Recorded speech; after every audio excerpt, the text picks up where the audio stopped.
السلام علیکم ورحمۃ اللہ وبرکاتہ۔ حضرت ہود علیہ السلام کاشتکاری کیا کرتے تھے۔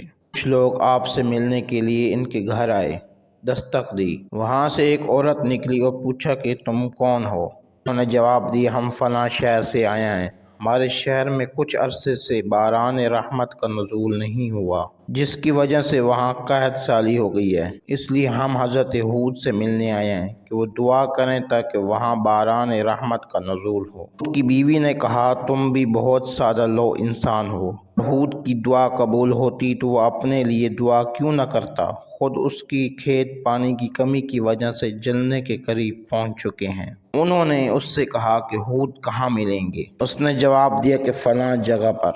وہ لوگ حضرت ہود علیہ السلام کے پاس آئے اور اپنی حاجت بیان کی۔ حضرت ہود علیہ السلام نے نماز پڑھی اور نماز کے بعد دعا کی۔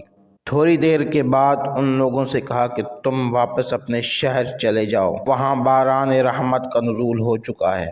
میں نے عرض کیا، حضور جب ہم آپ کے دروازے پر آئے تو ایک عورت ملی، وہ کہہ رہی تھی کہ اگر ہود کی دعا قبول ہوتی تو اپنے لیے دعا کیوں نہ کرتا؟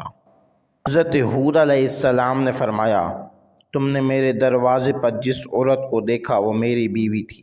میں اللہ تعالیٰ سے دعا کرتا ہوں کہ خدا اسے عمر طولانی دے۔ انہوں نے کہا، وہ کس لیے؟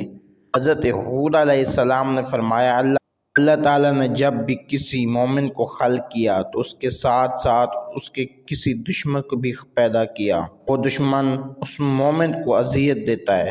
یہ عورت میری دشمن ہے اور میں مالک ہوں، اس لیے یہ اس دشمن سے کہیں بہتر ہے جو میرا مالک بن جائے۔